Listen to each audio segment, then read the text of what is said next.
understand within the realm of reality to those who are just profiting from the phenomenon? It's a challenge. It's a real challenge. One of the things that basically needs to happen is to take a step back from the individual cases.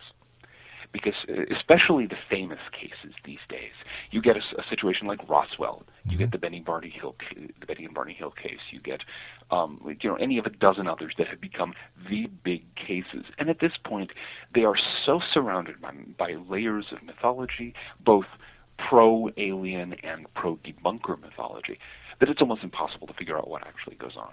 Look at the phenomenon over a broader spectrum. Say, what changes are happening to it in the 40s and the 50s and the 60s and the 70s?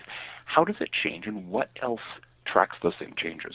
Then you start getting a hint of what's behind the whole thing, of the very complex causes of this extremely complex phenomenon. All right, when we look at the Betty and Barney Hill case, we look at Roswell, and let's just concentrate on Roswell for a second. Mm-hmm. All these years afterwards, there's a lot of hype, there's a lot of speculation, there's a lot of he said, she said, he saw, they saw in this entire scenario. And to coin the phrase from the Little Wendy's lady, that where's the beef?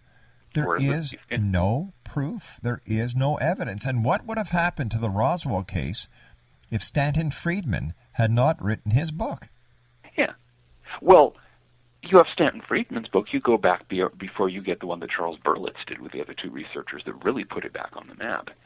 And the fascinating thing about that book is that it actually lifted most of it, or many of its details, from an earlier book about a completely faked UFO crash at Aztec, one that was just invented by a couple of con artists who sold the story to Frank Scully. And so you get the situation. Here's another place where history matters. Look at the details and say, where have I seen that before? Mm-hmm. And in many cases, again, you can trace it to popular culture, you can trace it to themes moving through the UFO community as they're elaborated in more and more versions. You could just kind of track it back and say, what was actually going on in the summer of 1947?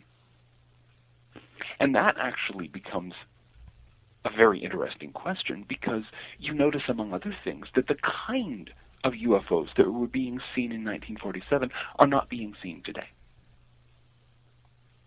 The things that people reported and photographed during the big UFO flap in the summer of 47, in late June, early July 1947, were silver, round or spherical objects at high altitude. That's what they saw. So how come the change? Yeah. So we had these spherical daylight objects which were seen quite frequently during that flap and a couple of others later. After the mid-1950s, the phenomenon changed to bright lights at high altitude. Primarily, that was the thing. There are some other things that we're also experiencing. That becomes a complex matter. Of course, I think everyone is now aware of the black triangles, which showed up in the very early 1980s and became a big deal for a while. Now, ask yourself this. Who was doing something with spherical silver objects in the 1940s, lights at high altitude in the 1950s and 60s, black triangles in the 1980s? The U.S. government. The U.S. Air Force. We're talking about a history of American aerial espionage. That's right. In the 1940s and early 1950s, the hot technology for aerial espionage was high-altitude balloons. Yeah. 1954 saw the U-2 enter service. And the early 1960s, you had the SR-71, both of which you see anomalous lights moving like stars against the background at very high altitude at dawn or dusk. 1980, the hottest thing and the most secret thing in the U.S. Military cupboard was the first stealth planes. And I remember, John, that there were people who would rent vans and Doppler radar units in droves and head up to the hills surrounding Area 51 and see these lights in the sky and had no idea why they were not getting a radar return. Well, there you go. Because in fact that's where the stealth prototype Have Blue was being tested. That's one of the places. Yeah. And so. And in fact, one of the things that is most interesting to me about the whole UFO phenomenon is that, except for the fact that they got the one central thing wrong, many of the UFO believers are right about a lot of things. Are they right that there's something really, really funny associated with UFOs going on at Area 51? Absolutely. That's where America's spy plane fleet was based for decades. Are they right that the government's hiding something? Of course they're right. It's just that it's not spacecraft from another civilization. It's, fairly well-documented aerial espionage technologies. Are they right that the government has been turning out disinformation? Absolutely. What I don't think they've grasped is that the whole story that these things are aliens from space is part of the disinformation. And they're not grasping the fact that this is all being done in a matter of national security.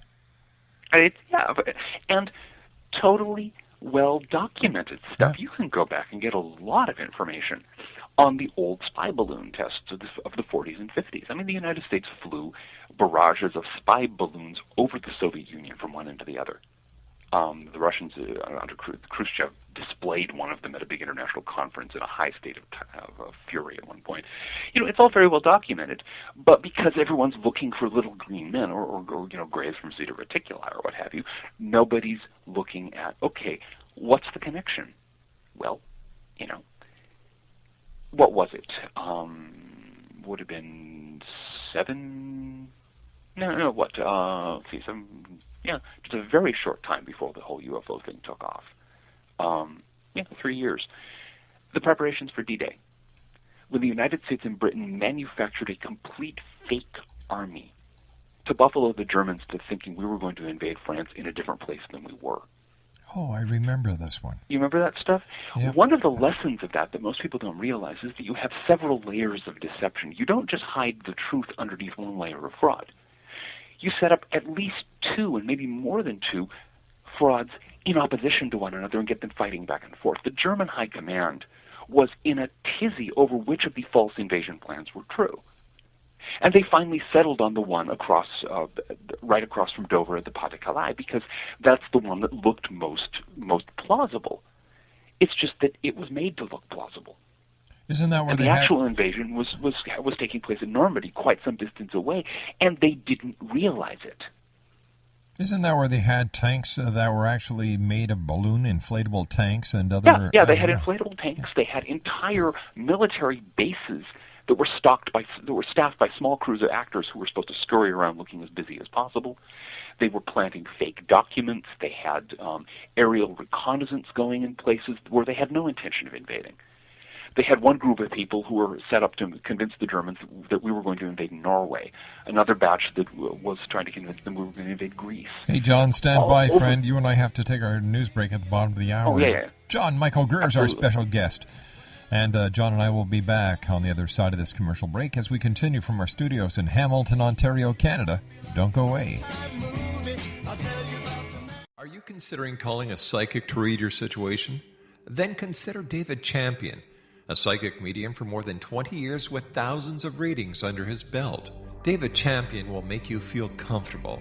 He has proven to be honest and accurate. He's a straight shooter. There's no guesswork. What he sees is what you get. While he is a medium, most of the calls focus on relationships, not only love, but work, school, neighbors, and more. Need help with finding a job and preparing for the interview? Are you dealing with people who are obstacles in your path? For more information, go to davidchampion.com, $1.50 per minute paid by credit card with a minimum of 30 minutes.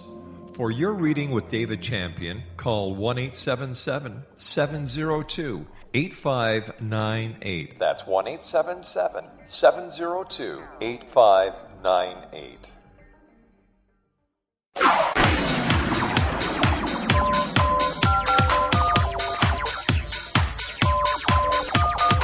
Now you can dial in to listen to the X Zone Radio Show from anywhere in the world with Rob McConnell 24/7, 365 by dialing 213-401-0080. That's 213-401-0080. If you have a mobile phone or landline, the X Zone Radio Show with Rob McConnell is now at your beck and call at 213-401-0080. That's 213-401-0080, 24/7, 365.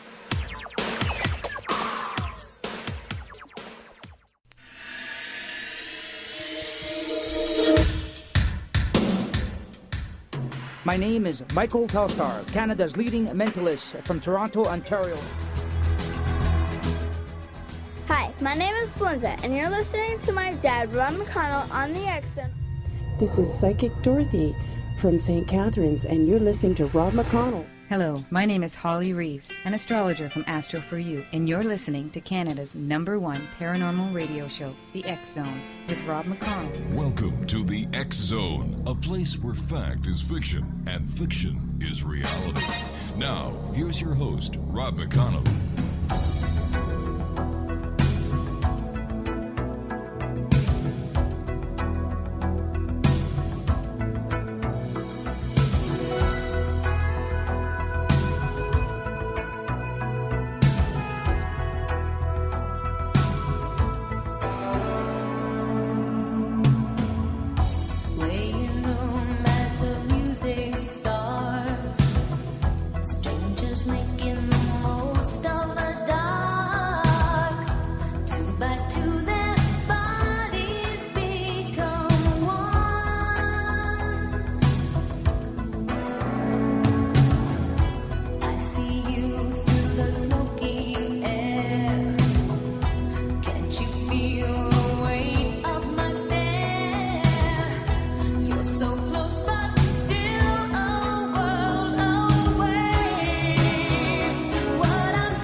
Welcome back, everyone. John Michael Greer is our special guest. www.redroom.com/author/John-Michael-Greer. And we're talking about John's new book. It's entitled The UFO Phenomena, Fact, Fantasy, and Disinformation. Why is it, John, that people have a desire to be part of the UFO community, even if they have never seen a UFO, but they're internet experts? So what do you believe their prime directive is? Well, I mean, to some extent, that you can't make an assumption like that without overgeneralizing. There's a lot of reasons why people get caught up in something like this, and I suspect it varies fairly dramatically from person to person. There's always simple things like the conviction that there's something going on, and we need to find out what it is. Maybe you believe passionately in the idea that there are alien civilizations out there visiting, and believing in UFOs is a way of expressing that faith. Maybe you've become convinced that the world is in deep trouble and that we have to have help from somewhere. So your faith in UFOs is like a devout Christian's faith in the imminence of the second coming.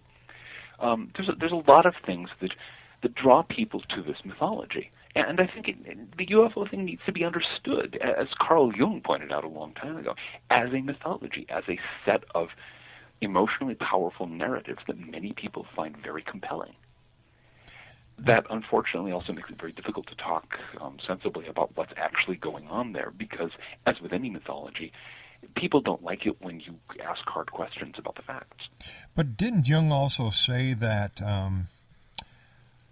flying saucers were actually psychological projection?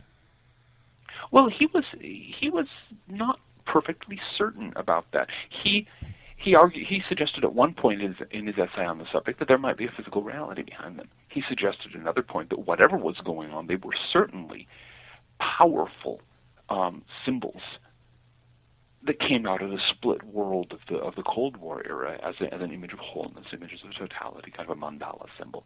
And he found them popping up in dreams like anything, as you'd expect.